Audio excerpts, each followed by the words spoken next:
Hello Tacticians, it's Nox here with the second part of ShoSyl's quest going from Epic Encounter 2 and the Legendary Encounter.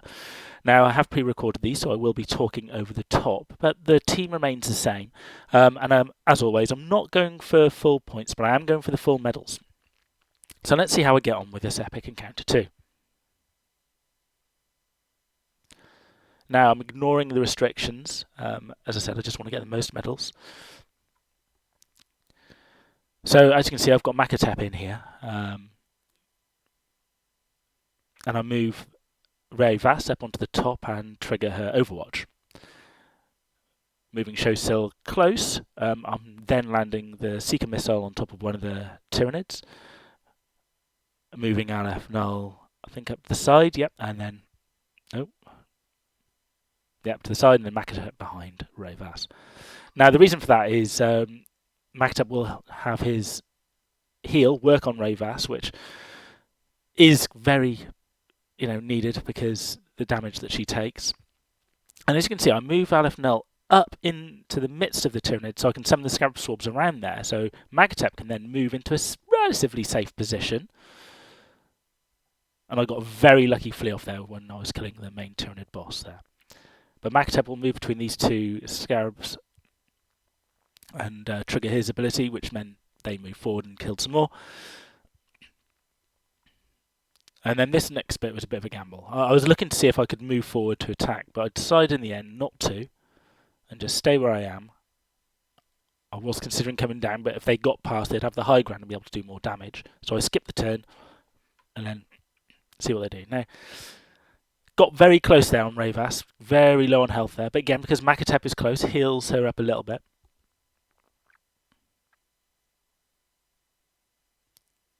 And I start taking care of the Tyranid behind, and I move Aleph Null to be next to Ray Vass, because again, the passive will heal Ray Vass a little bit more.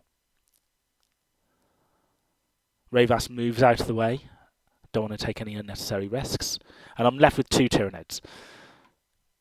So again, I was lucky they went for the summons, and my summon killed those, and I managed to mop up this Epic 2 encounter, not with the restrictions, but with all.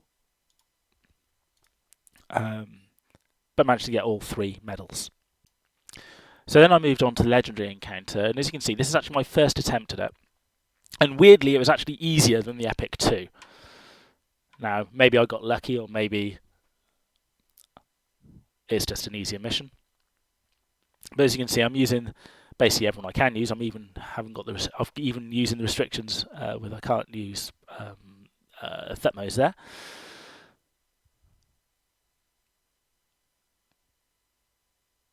And again, I'm placing Immerspec towards the back just because that one is very weak. And I move Ray Vass forward again because the Overwatch is very strong, and ShoSyl goes forward and snipes one of the Tyranids. Aleph Null again does the same trick, moving in front of the Tyranid, so they're going to attack her, and Makatep moves up in between the Scarab Swarms, relatively safe position, and does his ability to make those Scarab Swarms move again and hopefully summon. I use the active there on Immerspec to finish those off, and as you can see, I'm actually starting to be in a very nice position. Ray Vass's Overwatch coming in very handy here. Didn't quite finish off the Tyranid Prime. But as you can see, my Tyranid Swarms are mopping those up, and all that was left here is to mop everything else up. I mean, it's far from over because those Tyranid Swarms aren't quite being killed in one shot with my troops, but it's a case of just being careful, moving around. We're not looking for a lightning victory. Just trying to get as much damage done as possible.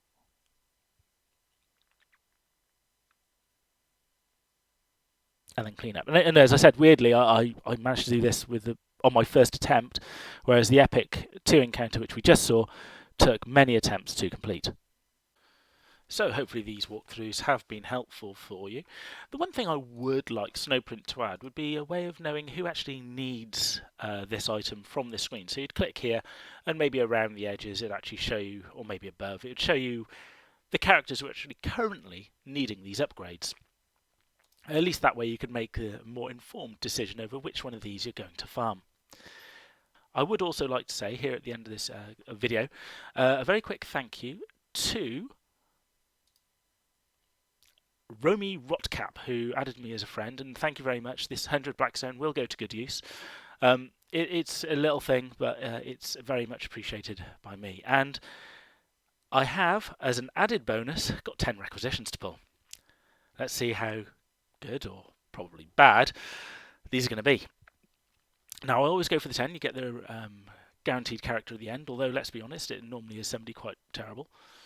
And they all seem the same colour, so that's probably not a good sign, is it? So 5 orbs, 5 of that dude, 5 more orbs, 5 of Yarek. Ooh, a character. Who have we got? Okay, Roz. Roz is always nice if you don't have her, and if you do have her, we'll get her to the next level, I guess. 10 for the Imperial Guard dude. 5. Now I'm hoping, as we all do, that this new character I get at the end, now it's not an epic, it's not a legendary. If it's a common, it's going to be. I'm just ready to be disappointed. The one I'd really like would be the Sisters of Battle healer, but let's see what I actually get. Nope, got one for Sybil. Well, I guess we need to level her up at some point. Overall, not terrible. The best bit being the 50 Roswither shards, who's already legendary for me, but other people would indeed like that. I mean, it could have been a lot worse. So, thank you guys for watching. I hope this has been of help, and I'll see you on the battlefield.